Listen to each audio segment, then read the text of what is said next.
अस्सलाम वालेकुम। Sindh online school में अवां शागिर्दन के भलीकार आऊं आया अवां जे इल्म कीमिया जो उस्ताद नजफ हैदर मेमन। प्यारा बारो असां मेनलीव वारी दर्जाबंदी पढ़ी रहा हुआसीं।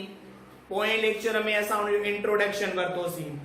अज असां वटि को टॉपिक है वो है मेनलीव वारी दर्जाबंदी जा खास नुक्ता यानी salient features of the Mendleev's classification।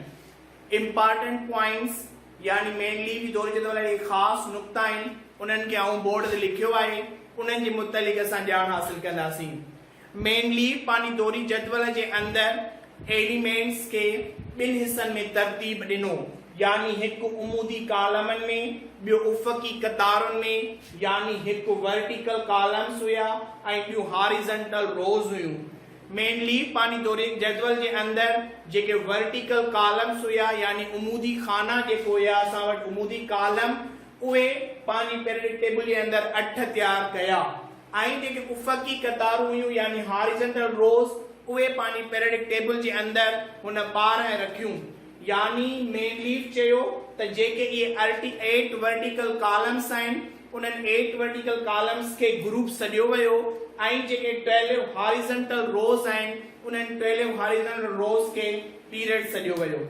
उन खां अलावा मेनलीव पानी दौरी जदवल जे अंदर जिन एलिमेंट्स के ग्रुप जे अंदर तरतीब ॾेई करे रखियो उन्हनि एलिमेंट्स जूं प्रॉपर्टीज हिक ॿिए सां मैच पियूं कनि यानी इन group properties of the elements are similar with each other यानी उन्हनि एलिमेंट्स जूं प्रॉपर्टीज जेके ग्रुप में गॾु हुया हिक ॿिए सां मैच पियूं कनि। उन खां अलावा एलिमेंट्स जेके उन टाइम ताईं डिस्कवर न थियल हुया उन्हनि एलिमेंट्स जे लाइ मेनलीव पानी दौरी जदवल जे अंदर खाली जॻहियूं छॾियूं यानी vacant spaces are left for undiscovered elements यानी उहे एलिमेंट्स जेके उन टाइम ताईं डिस्कवर न थिया हुया उन्हनि जे लाइ मेनलीव पानी दौरी जदवल में खाली जॻहियुनि खे छॾियो ऐं उन्हनि एलिमेंट्स जा एटॉमिक मासिस पिण मेनलीव ॾसिया हुया त जंहिं टाइम इहे एलिमेंट डिस्कवर थींदा उन्हनि जा एटॉमिक मासिस ही थींदा। मेनलीव उन्हनि एलिमेंट्स जे नेम्स जे हवाले सां ॾसियो हुयो इक्का बोरान, इक्का एल्यूमिनियम ऐं इक्का सिलिकॉन यानी एल्यूमिनियम, बोरान ऐं सिलिकॉन इक्का जे हवाले सां यानी उन्हनि एलिमेंट्स जा नेम्स जेके हुआ उहे असां वटि मेनलीव ॾसिया हुया। पोइ मेनलीव पानी पीरियडिक टेबल जे अंदर इहे कुझु इंपॉर्टेंट पॉइंट्स हुयूं जेके आऊं अव्हां खे ॾसियूं जेके मेनलीव दौरी जदवल जा ख़ास नुक्ता हुया।